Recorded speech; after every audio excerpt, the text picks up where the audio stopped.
Assalamualaikum warahmatullahi wabarakatuh. Selamat datang di channel Gilang Galunggung. Tentunya masih bersama saya Gilang, yang hari ini akan membagikan kisah-kisah misteri bersama dengan narasumber saya malam hari ini. Langsung saja kita sambut narasumber kita hari ini, Kang Yayat. Ya, Mas Apa Gilang. kabar, Kang Yayat? Sehat alhamdulillah. Alhamdulillah. Aktivitas lagi sibuk apa nih sekarang? Sehari-hari biasalah jual donat. Jual donat ya. Iya. Untuk tinggal masih di Serang? Masih. Oh, masih di Serang ya. Masih. Nah, ini penonton pasti penasaran sama kisah-kisah mistis dari Kang Yayat. Ya. Bisa dikasih ini enggak kira-kira nih untuk penonton di rumah? Iya. Kisah mistis kayaknya setiap orang pasti ada ya. Betul, ya. Pasti ngerasain lah. Karena ini kan sifatnya subjektif ya, berdasarkan pandangan kita gitu. Tapi sebelumnya disclaimer dulu nih Mas Gilang. Ya. Soalnya apa yang saya alamin memang itu berdasarkan subjektif, artinya dari sudut pandang saya sendiri gitu kan. Entah nanti faktanya seperti apa gitu kan. Banyaklah yang pernah dirasakan, terutama waktu zaman saya pesantren di usia SMA ya, saya masuk pesantren ya. SMA udah baru masuk pesantren? SMA masuk pesantren itu 4 tahun. Kebetulan waktu pertama ini langsung nih.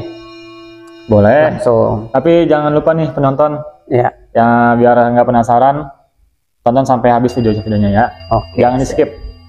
Ya, lanjut Mas. Jadi pesantren saya itu lumayan di pelosok lah gitu ya. Pesantren lumayan besar, termasuk pesantren besar di daerah Bogor. Cuma dia pelosok, saat itu pelosok. Kalau sekarang mah kayaknya udah rame. Udah rame ya. Karena kabarnya juga di sekitaran tanah di pesantren itu udah dikuasain sama developer besar. Gitu. Perumahan udah mulai masuk ya. Kalau dulu masih pelosok tuh gitu. Zaman SMA ya dulu ya. Nah, waktu pertama kali masuk pesantren memang ya jauh ya dari pusat keramaian tuh, masuk jauh, mungkin ada sekitar 20-25 km dah gitu. Masuk kampung, keluar kampung, masuk hutan gitu kan. Lewatin kebun kelapa sawit. Dulu belum ada tuh. Jadi pas saya masuk tuh mulai setahun setelah saya masuk baru mulai ada pembabatan hutan buat kelapa sawit gitu. Jadi di tengah-tengah kelapa sawit tuh kalau sekarang. Nah itu pertama saya tempatin itu kamar nomor 5. Kamar nomor 5. Kamar nomor 5 ya. Dulu waktu pertama kali masuk kan orang awam ya gitu, biasa aja gitu kan. Tapi ternyata ngobrol-ngobrol sama kakak kelas sama ini, ternyata emang kamar yang saya tempatin itu waktu itu emang kamar paling angker di pesantren. Tapi belum tahu tuh ya? Belum tahu gitu, karena mungkin ya istilahnya Ustadz nggak pengen supaya kita tahu dan kita jadi gelisah atau nggak betah gitu kan. Nah jadi pas saya mungkin malam pertama, malam kedua nggak biasalah gitu ya. Nah malam-malam berikutnya nih mulai lumayan kerasa gitu.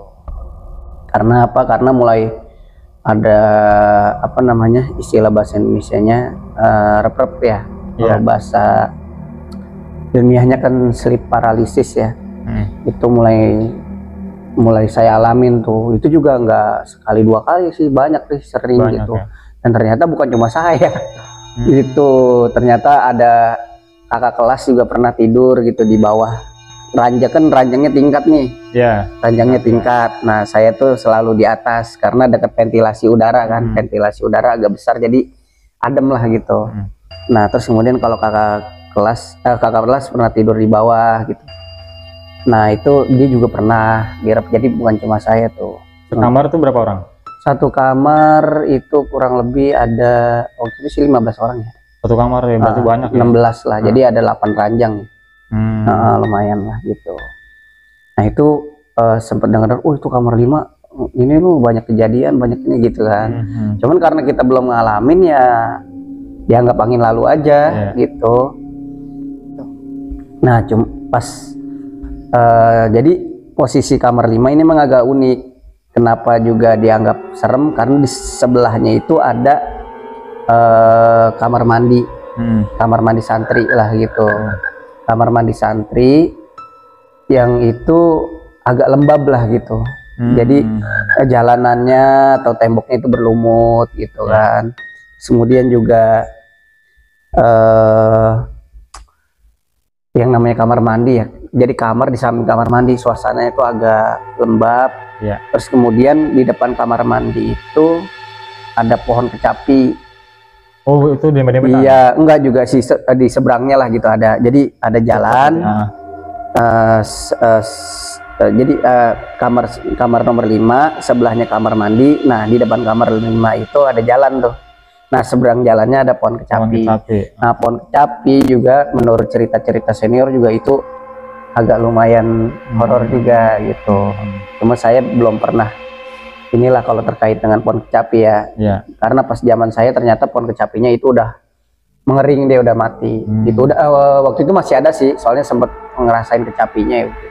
Cuman selang 2-3 tahun saya di situ itu udah mulai mati lah gitu pohon kecapinya. Nah, jadi terus kemudian di belakang kamar 5 itu ada wisma tamu. Nah, wisma tamu. Buat apa tuh? Maksudnya khusus wisma tamu itu khusus yang kalau datang ke pesantren bagi yang mau jenguk istilahnya anaknya itu mau bermalam itu di wisma tamu itu. Nah, di wisma tamu juga ada kejadian juga gitu kan. Mungkin nanti bisa diceritakan lah ya kan ke Mas Gilang. Nah, di samping wisma tamu ada kebun bambu. Ini juga ada kejadian juga di situ. Nah, jadi yang wisma tamu itu kejadian dialami teman sekelas saya. Itu sampai waktu itu Pak Kiai datang kejadian itu. Artinya kan kalau Pak Kiai datang itu berarti serius ya? Iya kan? Kalau cuma obrolan sama-sama santri kan ya kita obrolan bisa aja diomong kosong. Cuman kalau misalnya Pak Kiai sampai turun, sampai minta kunci kamar sampai itu, sampai istilahnya sholat malam di kamar tersebut, itu kan berarti udah serius itu gitu. Nah, di samping wisma tamu juga ada kebun bambu. Nah, itu juga pernah kejadian juga di situ. Nah, kejadian itu ini kita spill dulu ya. Jadi mungkin nanti kalau misalnya Mas Gilang mau di istilahnya nanti di parting videonya ya silakan. Ini kita spill dulu nih. Jadi tadi kejadian kamar 5, terus kemudian juga tadi apa? Wisma tamu. Di samping wisma tamu juga ada pohon bambu. Nah, kalau kejadian di kebun bambu itu saya nyaksiin kakak kelas enggak, waktu itu saya udah tingkat paling tinggi ya. Adik kelas nyaksiin, sampai orang dapur nyaksiin juga. Adik kelas yang di sebelah kamar juga nyaksiin juga. Nah, itu kebun bambu. Nah, mungkin untuk saat ini kita cerita di yang kamar 5 dulu ya. Kamar 5. Nah, jadi kamar 5 ini agak lumayan spesial ternyata gitu kan. Waktu itu saya juga punya wali kelas yang agak lumayan apa ya, agamanya bagus banget lah gitu. Ya bagus, keilmuannya juga bagus. Jadi memang mungkin karena itu ya istilahnya, supaya bisa mengkondisikan anak-anaknya seperti apa. Bukan biasanya kalau misalnya wali kelas itu kan paling kakak kelas yang 1 tahun baru lulus misalnya gitu kan, dia sambil kuliah. Nah, itu kalau ini enggak, dia ustadz saya itu benar-benar termasuk salah satu ustadz senior lah gitu. Nah, saya juga agak aneh, wali kamar maksudnya, wali kamar. Jadi wali kamar itu yang memang bertanggung jawab terhadap apa yang terjadi di kamar kan. Kalau saya perhatiin juga kamar-kamar yang lain ya rata-rata dipegang sama ustadz junior ya. Ini wali kamar yang kamar 5 ini senior nih. Senior. Nah, kalau untuk kejadian yang saya alami sendiri itu yang paling sering saya ini ya alami itu sleep paralysis itu, rep-rep. Nah, tapi karena saking banyaknya saya ceritain yang paling parah deh ya. Jadi waktu itu saya kebetulan ranjang saya ini pas nempel di tembok kamar mandi. Oh, nah, pas arahnya banget ya. pojok, Iya. gitu kan, pojok. Kenapa sih alasannya saya ngambil di pojok? Karena tadi deket ventilasi udara, terus kemudian juga saya bisa nempelin jadwal target pembelajaran gitu kan, iya. target hafalan di tembok-tembok gitu kan. Kan kalau di tengah-tengah Nggak ada. gitu kan. Nah, saya pojok deket tembok itu karena buat nempel-nempel itu. Nah, terus kemudian kejadian rep-rep yang paling gitu ya, yang paling lama, terus kemudian paling nggak bisa lupa diingatan itu. Jadi ada tangan dari tembok itu samping kamar mandi ya, meluk saya. Jadi tangan doang nih, tangan doang. Pas lagi tidur. Lagi tidur. Jadi saya tidur terus madep ke tembok. Temboknya tembok kamar yang nyambung ke kamar mandi. Jadi ada tangan blek langsung gini. Dipegangin saya gitu. Dipegangin aja kuat banget. Oh, itu yang namanya rep-rep ya pasti. Yang ngerasain pasti ini banget lah gitu. Kelihatan nyata lah ya. Apa susah ya kan? Mau bergerak susah. Oh, pokoknya dalam hati kita tuh berucap aja kan. Oh, astagfirullahaladzim gitu. Terus sekali bisa bergerak tuh ke kanan saya. Bergerak kanan. Gitu. Tapi masih tetap belum bisa ngapa-ngapain gitu. Tapi udah kelepas tuh. Iya, cuma tangannya masih. Oh, masih. Iya, masih dipegangin gitu kan. Ya, terus kemudian kepala saya agak bisa dibelokin ke arah lampu lah gitu. Nah, arah lampu ke tengah-tengah ruangan kamar. Nah, di situ ada teman saya padahal baru masuk dia. Masuk dulu kan zaman-zaman mau Agustusan lah, dia lagi ada mau paskibra gitu kan. Kan latihan paskibra itu kan biasanya sampai malam siang gitu kan, buat supaya ngelancarin itu. Nah, dia anak paskib nih, selesai training selesai latihan itu mungkin jam 11 nih, jadi bilang jam 12 juga jam 12 itu baru selesai. Sementara kalau yang nggak ada kegiatan kan jam 9 itu udah diranjang lah gitu ya, jam 10 paling malam. Nah, itu berarti kan mungkin sekitar udah 2 jam saya tidur.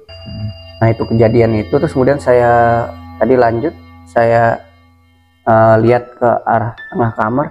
Saya ngelihat itu teman saya masuk, naruh sepatu di tempat sepatu, terus kemudian ngambil anduk gitu. Saya ngelihat. Nah, saya mau teriak. Kalau nggak salah namanya siapa dulu ya? Rudi. Rut, tolong Rut gitu. Tapi nggak bisa ngapa-ngapain gitu. Nggak bisa ngapa-ngapain, nggak bisa ngomong Rut tolong gitu kan. Mau teriak-teriak nggak bisa, cuma bisa ngeliat dia masuk dari pintu, terus kemudian dia naruh atribut lah gitu kan, terus kemudian naruh sepatu, ngambil anduk, mungkin mau bersih-bersih ya kan, ngambil alat mandi, terus keluar lagi. Ya, tapi memang rep-rep ini dari sekian banyak yang saya alami, ya memang kita nggak bisa kalau ngeberontak itu. Ngeberontak kita makin capek, makin ini, akhirnya kita lepasin aja lah gitu. Ikhlasin aja udah, lemas. Udah habis itu hilang. Baru lepas sendiri ya? Iya, baru lepas sendiri. Baru udah kemudian ada yang kita langsung bangun, istilahnya mendusin lah gitu ya, sadar. Baru istilahnya ya kita, oh ternyata kita ngalamin itu gitu, baru sadar. Itu yang rep-rep yang paling. Nah, terus pernah juga masih cerita kamar 5 itu,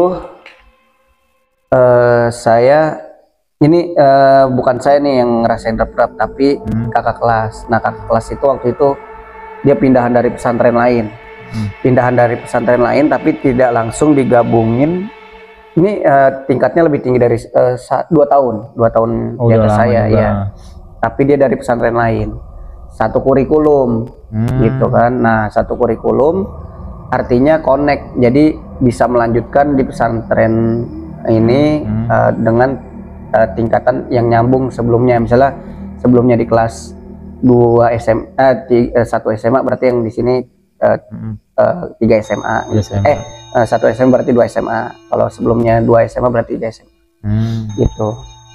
Soalnya kalau misalnya yang nggak nyambung kurikulumnya dia nggak bisa. Itu kayak misalnya SMA biasa atau dari madrasah aliyah masuk ke pesantren karena nggak bisa ya. nggak bisa karena dia full bahasa Arab, bahasa Inggris, apa namanya gurunya itu, jadi nggak nyambung kan gitu. Sementara di SMA atau aliyah, di aliyah itu kan bahasa Indonesia. Nah, jadi kakak kelas saya ini mungkin beberapa malam pertama lah gitu kan. Nah, dia tidur pas di atas ranjang saya tuh, di atas ranjang saya. Sorry, saya di atas ranjang, dia di bawahnya, Nah, dia di bawahnya, dia tidur. Saya kerasa sih waktu itu kayak ada yang gitu. Cuman saya nganggap mungkin dia kejedot apa gimana ya kan. Jadi waktu pas saya ini kan kalau misalnya malam itu ya pintu ditutup, terus kemudian lampu kamar emang nggak boleh dimatiin, itu harus selalu hidup di sana. Nah, jadi pas kejadian waktu itu saya tidur nyenyak tuh alhamdulillah. Nah, di bawah ini ada gerakan gitu, jadi sampai goyang lah ininya apa ranjang tuh. Terus habis itu keluar, jadi pas gerak-gerak gitu kakak kelas saya itu, kalau saya agak melek gitu, mendusin gitu, kenapa nih? Dia keluar bukan lewat pintu tapi lewat jendela, lompat. Wah, lompat itu. Iya, lompat lewat jendela. Nah, saya nggak tahu, mungkin entah dia ada istilahnya dikejar waktu apa gimana, perjanjian sama temennya apa gimana, yang biasanya sih entah belajar malam, entah sholat malam apa segala macam kan, tengah malam tuh. Tapi saya waktu itu nggak nganggap itu kejadian yang spesial, maksudnya ada apa nih, enggak, ya udah tidur aja gitu kan. Yang namanya kakak kelas kan biasanya gitu. Kadang mau cabut nih, mau kemana, mau nongkrong ya kan, iya gitu, istilahnya mah kabur lah gitu, mabal. Terkadang mau menjelang subuh balik gitu kan ya. Apa sih kenakalan santri ya, paling nyari nasi goreng di luar, rokok gitu, ngopi di luar, paling itu doang gitu kan. Nah, pas pagi-paginya tuh dia datang gitu kan, No, kenapa ya? Iya Masih iya jadi kakak kelas ini namanya Parno. Iya, No, kenapa semalam? Ini ya, semalam ada yang dudukin saya katanya. Nah, saya bingung, siapa yang dudukin? Itu pocong katanya. Astagfirullahaladzim, yang benar No. Iya katanya. Terus gimana gini? Ya udah, makanya saya lari, saya pindah ke kamar yang lain. Jadi dia tidur, lompat jendela, kabur ke kamar yang lain. Tidurnya di kamar yang lain. Gara-gara itu didudukin itu makhluk katanya. Ya ini dalam tanda kutip ya, saya rasa ini rep-rep yang dialami juga gitu kan. Maksudnya entah sadar atau gimana, tapi emang saya juga pernah ngalamin itu kan. Jadinya oh iya, waktu itu saya juga pernah ngalamin yang itu kan. Oh, kalau ternyata ini dia seperti itu yang dialami. Jadi katanya tidur, jadi posisi kepalanya sama waktu itu saya, makanya dia nanya kan gitu, semalam gini tidur terlentang, terus kemudian didudukin, jadi perut yang didudukin, antara perut sama dada lah gitu, didudukin dia nggak bisa gerak. Pas sadar langsung dia lompat pindah kamar lain, Parno itu. Nah itu ya, wah iya, ternyata ini kita agak lumayan sadar nih kita, oh ternyata kamar lumayan spesial juga dia. Gitu, hampir semuanya ngerasain berarti. Iya ya, kalau itu ada satu itu, kalau terus kemudian saya juga pernah ngerasain juga tuh malam-malam. Biasa ya kalau misalnya santri itu ya tadi aktivitasnya biasanya mau sholat malam, artinya mau ngambil wudhu itu kan. Nah waktu itu sih saya pernah tuh mau sholat malam, saya ngambil wudhu di kamar mandi sebelah. Nah jadi ini agak lumayan shock nih waktu itu. Jadi pas saya biasa tuh dari kamar kan kita bawa alat mandi lah gitu ya, alat mandi gayung, isinya tuh sabun, sikat gigi, odol dan sebagainya. Masuk itu masing-masing santri punya kan, private lah itu. masuk. Nah, di kamar mandi juga ada gayung umum. Gayung umum tuh gayung yang siapa aja bisa pakai gitu kan. Siapa tahu ada tamu masuk gitu kan, terus mau cuci kaki, cuci tangan, wudhu, itu ada gayung lah di situ. Nah, dari pas saya masuk, nggak ada orang sama sekali, kosong, nggak ada orang sama sekali, kosong posisinya itu. Jadi di kamar mandi itu, jadi ada seperti ruangan besar. Terus kemudian di dalam itu ada kayak bak emang untuk wudhu gitu kan. Terus kemudian ada sekat-sekat kamar kecil. Jadi dalam satu kamar mandi itu, misalnya di ruangan itu ada beberapa sekat gitu buat istilahnya yang ada pintunya. Jadi mungkin ada sekitar 12 gitu, agak lumayan besar kan Pak. 12 sekat gitu. Nah, itu semua kebuka tuh, sekat-sekat itu kebuka, nggak ada orang, nggak ada orang sama sekali. Kebuka. Kan kalau ada yang ketutup berarti ada orang di dalam kan. Itu kita juga bisa ngobrol, enak, nggak sepi, kita nggak sendirian gitu kan ngobrol. Nah, waktu saya masuk, itu pas saya masuk tuh, itu gayung yang ada di bak kamar mandi dia. Jadi kayak ada yang nendang, tang, iya, sampai pecah gayungnya gitu. Nggak ada orang itu, padahal nggak ada orang. Nah, itu di situ langsung istighfar, saya istighfar, tapi saya tetap lanjut. Saya tetap lanjut karena kayak penasaran lah gitu. Karena sampai saat ini sih saya nggak pernah ditampakkan wujud sih, belum pernah. Paling tadi aja tuh yang rep-rep, terus kemudian sama gangguan itu tuh. Cuma gangguan doang. Iya, ditendang tuh. Nah, ditendang gayung itu ya lumayan sih ya, jauh gitu. Jadi dari ujung ruangan ke ujung ruangan. Itu. Kalau istilahnya jatuh kena angin atau gimana, ya kan pertanyaannya kenapa nggak dari tadi jatuh atau gimana gitu. Pas saya datang tiba-tiba baru gitu mental dia. Nah, itu di situ saya langsung istighfar ya. Saya ambil istilahnya posisi nggak mendekat ke gayung itu ataupun ya sumber gayung gitu. Artinya saya tetap wudhu, saya sholat gitu. Itu kejadian kamar 5 yang ternyata bukan rahasia umum. Kalau ternyata kamar 5 itu emang lumayan angker ya. Paling angker. Emang kondisinya mendukung juga. Kenapa bisa gitu? Karena lembab gitu suasananya di samping kamar mandi. Dan kamar mandi sebelah kamar 5 juga terkenal itu airnya tuh nggak pernah kering, selalu ada. Kalau di kamar mandi yang lainnya kering, di ini nggak pernah kering, jadi selalu ada airnya. Selalu ada air berarti. Selalu ada air gitu. Kamar 5 itu. Jadi di sekeliling pesantren itu kebun semua berarti ya, kebun kosong. Oh iya, belakangnya sungai juga ada kejadiannya juga. Dengar cerita di bawah kan dulu santriwati ya kan. Nah, setelah lulus kan kita bisa komunikasi sama alumni yang dia itu ya santriwati dulu di sana gitu kan. Nah, itu juga sempat dengar cerita juga, ada yang jerit lah. Oh, itu banyak juga tuh kejadian-kejadian. Memang ya mungkin ini juga godaan ya. Godaan kita sebagai penuntut ilmu supaya nggak betah lah apa gitu segala macam, dengan berbagai cara yang namanya setan kan seperti itu gitu kan, tujuannya untuk menggoda gitu. Di pesantren kurang lebih berapa tahun itu? Kalau saya 4 tahun. 4 tahun, 4 tahun ya? 4 tahun. Jadi kenapa kok 4 tahun? Jadi saya SMP-nya di luar. Nah, SMP di luar artinya sedangkan kurikulum pesantren itu harus 6 tahun. Oh gitu ya, 6 tahun dulu. Seharus 6 tahun. Ini kurikulum pesantren yang merujuk ke pesantren Gontor lah gitu. Itu kan 6 tahun tuh.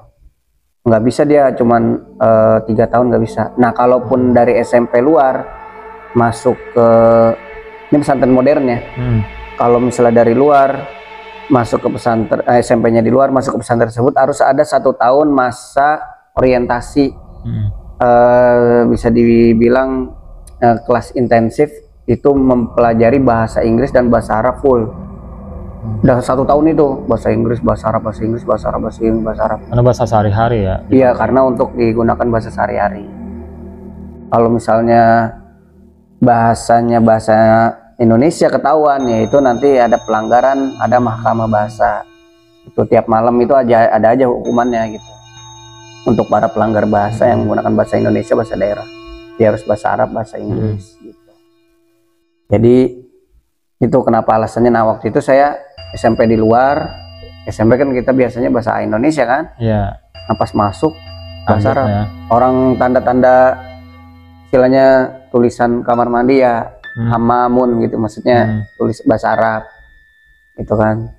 Terus misalnya bahasa Inggrisnya bathroom gitu kan. Terus kemudian apa, pokoknya tanda-tanda semua juga pakai bahasa Arab sih gitu. Terus pengumuman juga pakai bahasa Arab, bahasa Inggris. Nah, dari situ udah nih kamar nih, udah banyak yang ngalamin lah ya. Terus di wismanya juga sama. Nah, wismanya juga wismanya ini kebetulan selang mungkin saya udah senior ya, maksudnya udah jadi pengurus lah. Jadi pesantren itu kan kalau misalnya yang baru-baru junior 2-3 tahun pertama itu jadi anggota. Mungkin untuk ikatan berikutnya yang senior itu udah mulai jadi pengurus OSIS lah kalau kalau ininya.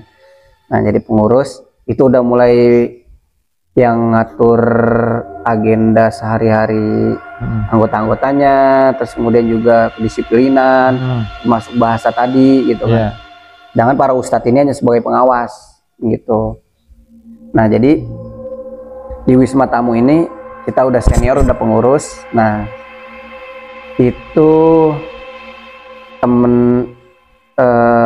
kebetulan teman sekelas ya, satu tingkatan itu bertugas sebagai pengurus penjaga Wisma. Nah, jadi kita tuh ke Wisma juga kadang-kadang suka numpang minta air panas buat nyeduh mie apa segala macam lah gitu, kadang ke Wisma. Nah, ternyata waktu itu pernah kejadian di Wisma ini ada santri yang sakit. Sakitnya itu ya karena di samping Wisma itu ada ruang dokter ya, maksudnya klinik lah gitu, klinik tapi kecil gitu, mungkin belum disebut klinik tapi kayak ruang UKS lah gitu ya. Iya, ruang dokter sih emang karena ada jadwal dokternya di situ. Nah, sebelah ruang dokter. Nah, jadi sebelah ruang dokter itu ada kamar yang emang khusus buat mungkin santri yang sakit. Nah, sempat tuh ada mungkin 1 mingguan lah yang sakit di situ gitu kan.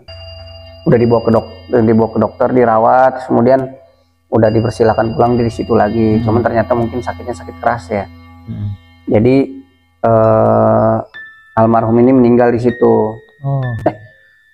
Sakitnya di situ saya lupa ya, maksudnya apakah meninggalnya di situ atau di rumah sakit, tapi intinya dia lama di situ lah gitu. Lama di situ. Ya buat keluarganya keluarganya jauh sih waktu itu, di seberang pulau. Jadinya cuma nggak bisa intens nengokin mungkin keluarganya juga. Jadi titip ke pesantren aja sama didampingi dokter gitu. Nah, waktu itu meninggal karena sakit. Kemudian udah selang berapa lama lah gitu ya. Saya lupa tuh apa meninggalnya di ruang itu ataupun di rumah sakit, waktu dibawa ke rumah sakit. Intinya meninggal santri itu. Nah, jadi pas ketika ruang itu udah clear ya, maksudnya udah dibersihin, terus kemudian udah bisa dipakai lagi sama tamu. Karena kalau misalnya ada agenda tertentu nih, misalnya penerimaan santri baru, artinya kan udah full book kan, istilah kamar apa segala macam, sampai yang tadinya buat yang sakit juga istilahnya difungsikan lah gitu, tapi tetap dibersihin dulu kan.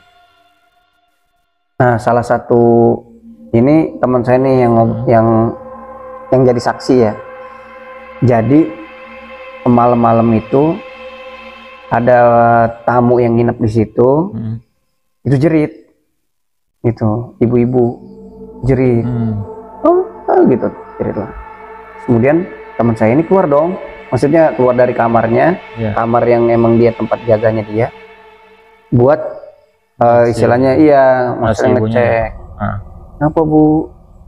Tadi ada yang berdiri di samping saya ngeliatin saya gitu. Berarti dia nampak itu.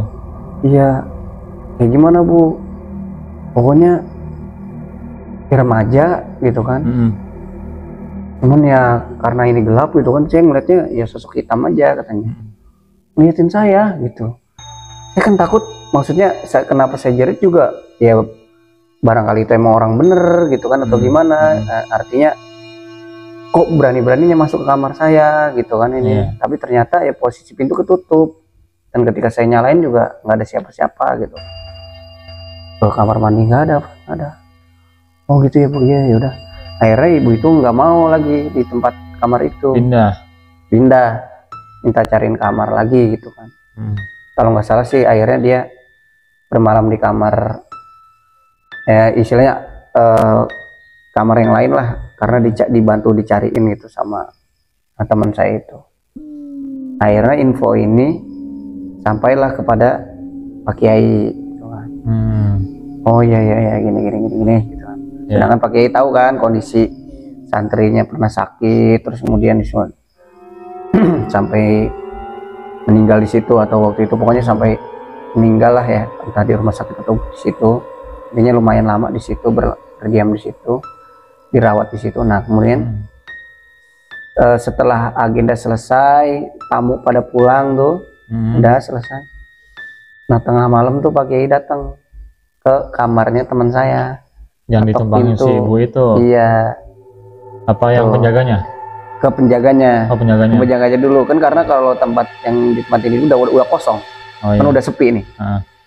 Datang ke tempat kamar teman saya tuh. Assalamualaikum gitu. Salam. Kenapa Pak Kiai minta kunci kamar nomor 2? Nah gitu.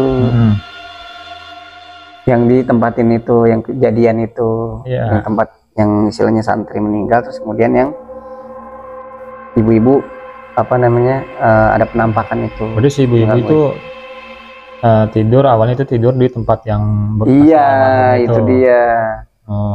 Kemudian ada penampakan di situ. Nah akhirnya dimintai, itu tengah malam. Pak Kiai sampai turun, terus kemudian dia ketok pintu kamar teman saya, minta kunci kamar nomor 2 itu. Oh iya Pak Kiai, mau apa? Saya bantu bersihin apa? Nggak perlu, nggak usah. Jadi Pak Kiai itu udah siap sejadah, ternyata itu mau sholat ya, entah sepertinya sih mungkin buat ngatamin Al-Baqarah biasanya gitu. Karena kalau rumah kosong itu biasanya kalau misalnya mau di-clear ya, maksudnya biar nggak ada gangguan jin dan sebagainya, kalau rumah kosong itu biasanya sunnahnya atau syariatnya emang baca Al-Baqarah. Dulu saya ingat juga sih, waktu pertama kali nempatin kamar juga sebetulnya pas ada kejadian-kejadian gitu, misalnya kayak momen-momen tertentu lah gitu. Nah wali kamar saya juga pernah kayak ayo hataman Al-Baqarah gitu. Jadi misalnya nih hataman Al-Baqarah bukannya satu orang baca surat Al-Baqarah dari Alif Lam Mim sampai selesai, bukan. Jadi Al-Baqarah ada berapa ayat, terus kemudian dibagi ke berapa anak gitu. Misalnya ada 10 nih, jatahnya ya tinggal dibagi masing-masing, tapi rata gitu kan. Gitu. Nah itu artinya kan kejadian itu lumayan spesial kan. Iya. Nah pesan buat Kang Yayat nih, buat apa remaja-remaja atau anak-anak yang lain yang mau ke pesantren nih, kan bawahnya tuh kayaknya pesantren nih serem tempatnya, terus kita nggak bisa istirahat, kegiatannya banyak. Ini pesan-pesan yang mau disampaikan apa nih buat penonton di rumah? Ya kembali ke tujuan awal. Pesantren itu untuk apa? Itu memang agak lumayan ini ya, maksudnya special case lah kalau bagi anak yang karena bandel di pesantrenin itu agak istilahnya mungkin ada treatment yang khusus. Tapi kalau bagi anak-anak yang memang niat dalam hatinya, wah emang saya mau pengen pesantren gitu. Jadi kan ada kan anak yang kemauan dia sendiri gitu. Iya. Ada yang dipaksa sama orang tua kan.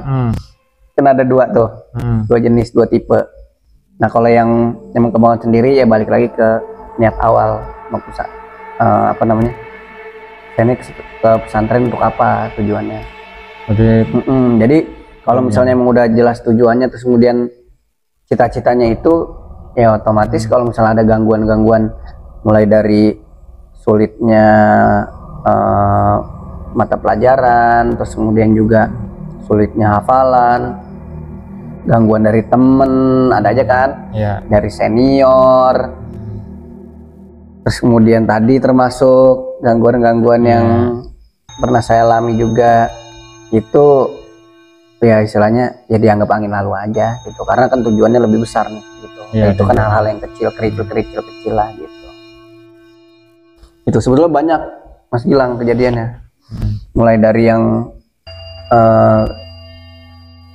kamar 5, kemudian Wisma, terus yang kebun bambu. Nah di depan kebun bambu itu juga ada kamar junior juga, mungkin yang anak-anak kelas 1 SMP di situ ada. Nah pernah juga ada yang indigo juga di situ gitu. Kebetulan waktu itu ada anak yang indigo itu saya sebagai pengurusnya gitu. Pernah juga gitu. Jadi ya itulah gangguan-gangguan itu. Nah termasuk anak yang indigo juga katanya, saya bilang pernah waktu itu dia nggak mau ke masjid. Kenapa tuh? Nggak mau ke masjid, nangis pokoknya setiap aja nangis. Terus saya bilang, kenapa kamu nggak mau ke masjid gitu kan? Pokoknya setiap ajan itu harus ke masjid kan. Nggak ada yang di kamar. Justru kalau misalnya kamu di kamar sendirian pasti diganggu kan. Ternyata dia bilang kalau ke masjid, waktu saya jalan ke masjid itu di jalan antara dari kamar dia ke masjid itu banyak bambu runcing. Jadi dia tuh seakan-akan apa namanya, itu yang dia lihat ya, visualnya dia nih, perspektifnya dia lah gitu. Jadi ada bambu-bambu runcing sampai ke masjid. Dia bilang udah duri-duri bambu runcing, itu saya susah mau jalan gitu, saya ngelihatnya kayak gitu, kata dia gini. Ya itu perspektifnya dia, emang mungkin dari sudut pandang metafisikanya dia. Cuman kalau misalnya kita, kalau santri biasa yang ya dia nggak indigo ataupun dia biasa aja, lemes, emang males gitu kan, bawaannya berat nih gitu, ibaratnya mau ke masjid. Ya mungkin itu dia kan, jadi istilahnya karena perspektif dia seperti itu. Saya juga waktu itu pernah ngehandle lah kejadian itu. Ada hubungannya juga waktu itu. Mau diceritain apa enggak? Boleh. Kita lanjut. Nah, jadi termasuk yang anak indigo ini, di samping, jadi posisinya ini kan pesantren itu ada rayon-rayon. Nah kamar 5 ini di rayon 2. Rayon 1 itu, jadi rayon 1 untuk anak-anak baru, anak-anak kelas 1 SMP ya. Nah saya kan waktu itu peralihan dari SMP di luar ke SMA. Nah itu masuknya ke rayon 2 di kamar 5, paling ujung dekat kamar 1. Belakangnya tadi Wisma, samping Wisma kebun bambu. Nah ini waktu biasalah, ini udah senior ya, ngurus. Biasalah kita kalau main ke Wisma tadi balik lagi minta air panas, nyeduh kopi, bikin Indomie ya kan. Nah itu kejadiannya gitu nih, waktu lagi ngopi makan Indomie itu di Wisma. Nah itu malam ya kalau nggak salah sih, pas kalau di pesantren itu kan kalau pengurus itu hidupnya tuh kadang nggak teratur karena kita sendiri yang ngatur. Pola belajar juga kita sendiri yang nemuin, karena kita udah waktu junior kita udah ngikutin peraturan. Nah pas udah senior nih kita kayak yang ngikutin pola belajar kita gitu kan. Karena waktu junior juga ada yang dia pola belajarnya rame-rame, belajar bersama, tanya jawab apa sih. Ada yang emang dia menyendiri, dia nggak bisa, dia kalau misalnya ada temen apa tanya jawab dia nggak bisa. Dia pokoknya menyendiri di pokoknya depan tembok gitu kan, pokoknya menyendiri fokusnya.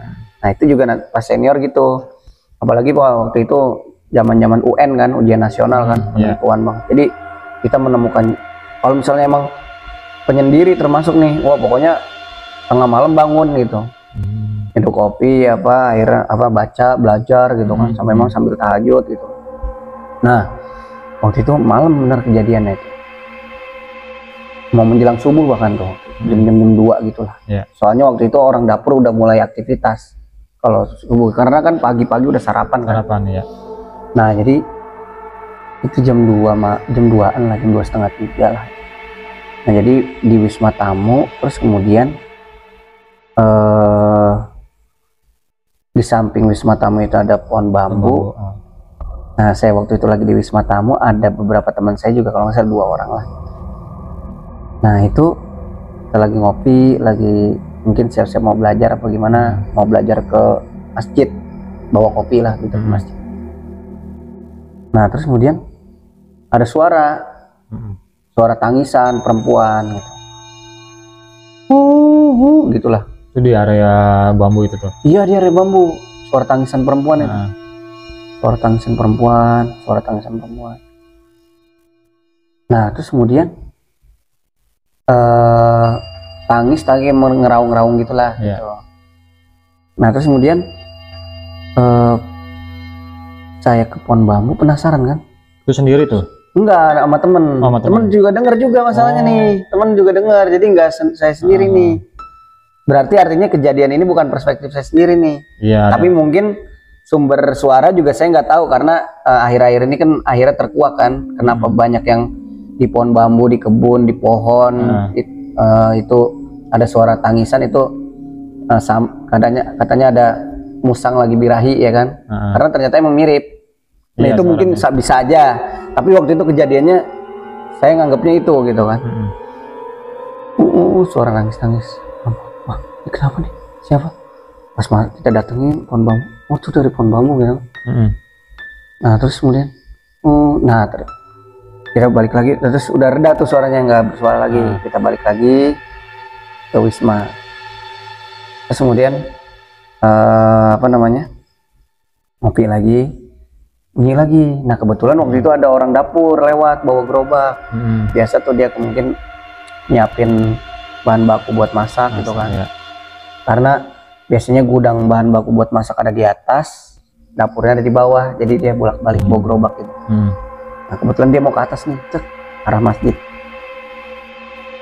arah depan lah gitu. Berhenti. Saya kira nih saya sama golongan teman saya aja ini yang denger, yang dijailin gitu kan. Dia berhenti pas di depan pohon bambu itu ya. Nanti dia nengok ke pohon bambu, bersuara lagi. Akhirnya tuh tukang yang pegawai pesantren itu ngambil batu, nimpuk pohon bambu berkali-kali. Diem lah tuh, timpah lagi, bunyi lagi, timpah lagi, diem lagi. Habis itu dia jalan lagi. Artinya kan, bukan kita doang nih, gitu kan? Nah terus kemudian habis itu udah agak reda, ya kita sempatnya negatifnya ke situ gitu kan? Makhluk itulah. Terus kemudian yaudah, seperti tadi tujuan utama kita apa nih, mau belajar kan, ngopi, bikin kopi, masa kita takut cuma gara-gara suara itu gitu kan. Udah ke masjid gitu kan. Nah akhirnya ke masjid, jadi itu bawa buku, kopi ke masjid belajar. Suara itu mah sampai masjid muncul lagi. Jadi bukan di masjidnya, tapi dari si pohon bambu itu. Kurang lebih dari pohon bambu ke masjid itu 100 meter ada ya, 100 meter. Dekat berarti ya? Dekat. Jarak 1 lapangan bola, iya benar. Gitu. Nah ini nyambung nih ke anak yang indigo tadi kan. Nah itu kita udah di masjid, merasa aman kan. Belajar kan. Saat malam udah ngantuk, balik ke kamar tidur. Nah besok-besokannya ini anak indigo ini males ke masjid lagi nih.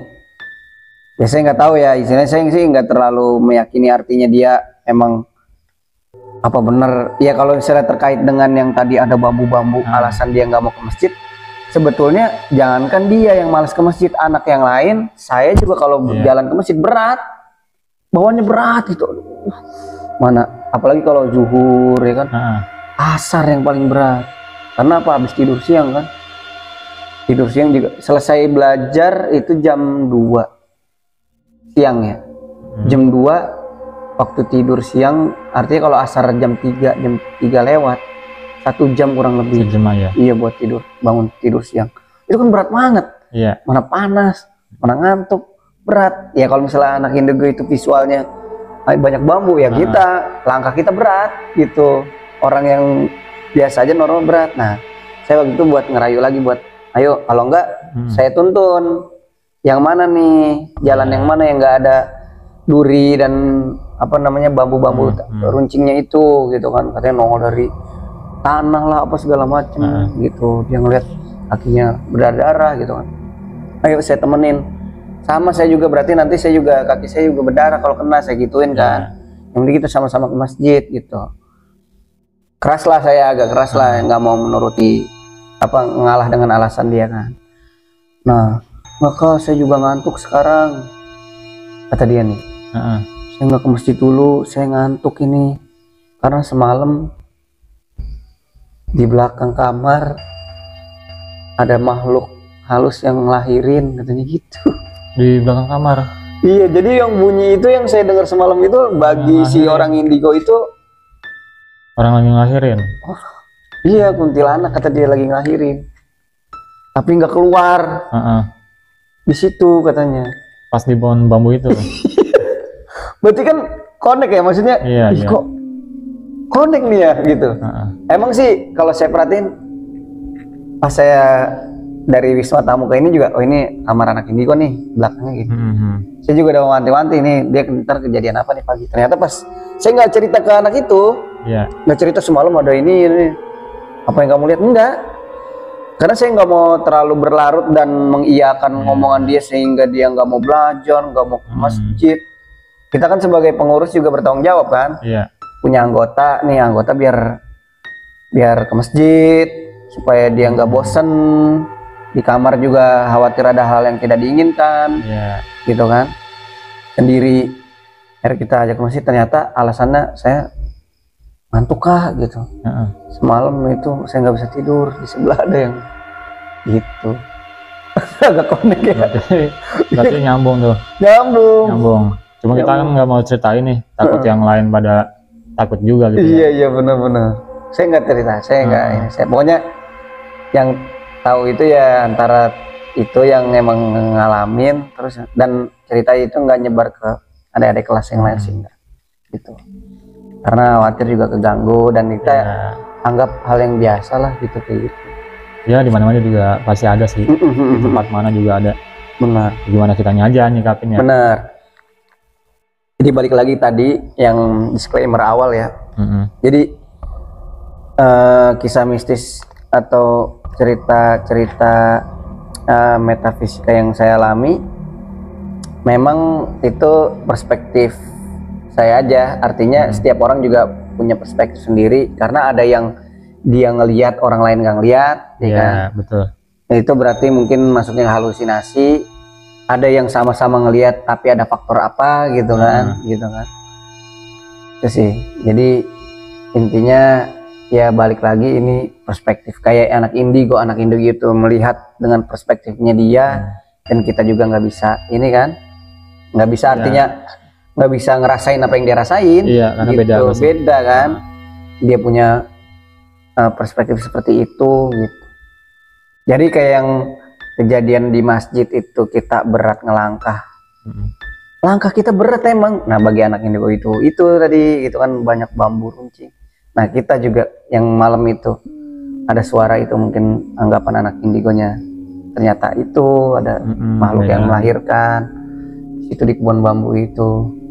Ya kan, makhluk apa yang melahirkan di kebun bambu kan gitu.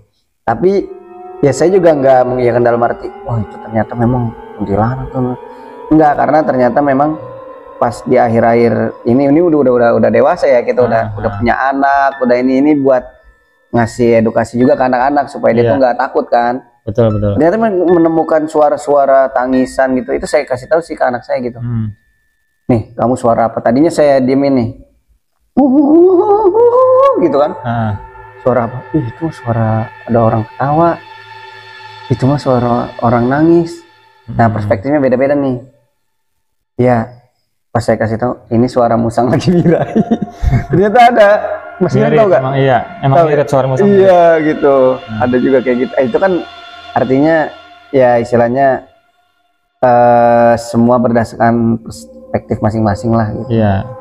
Gangguan-gangguan itu juga, dan memang kita juga harus meyakini setan itu ada.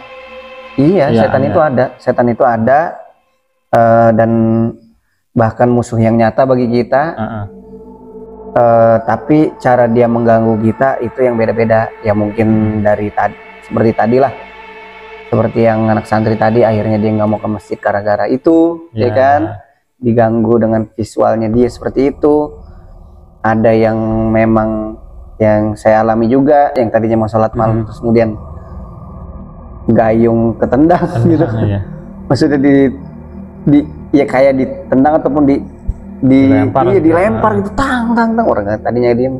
Ya artinya kalau kita nyerah di situ kan, masa kita kalah sama gangguannya dia kan? Gitu. Itu sih. Ya cukup menarik ya. Iya. Kang Yayat, mulai dari awal diganggu terus. Ya, mungkin teman-teman yang punya cerita nanti bisa DM ke Instagram saya di akhir video. Nanti kita bisa berbagi kisah yang lain. Siap. Nanti ada lagi nih, kebetulan yang banyak. Nanti kita lanjut lagi. Lanjut lagi. Terima kasih buat Kang Yayat Ya, atas waktunya ya, udah mau hadir di Siap, channel Gilang. saya. Siap. Untuk berbagi kisahnya. Buat teman-teman jangan lupa like, subscribe, and comment Gilang Galunggung channel. Assalamualaikum warahmatullahi wabarakatuh. Waalaikumsalam warahmatullahi wabarakatuh. Terima kasih Siap, Kang Yayat. sama-sama.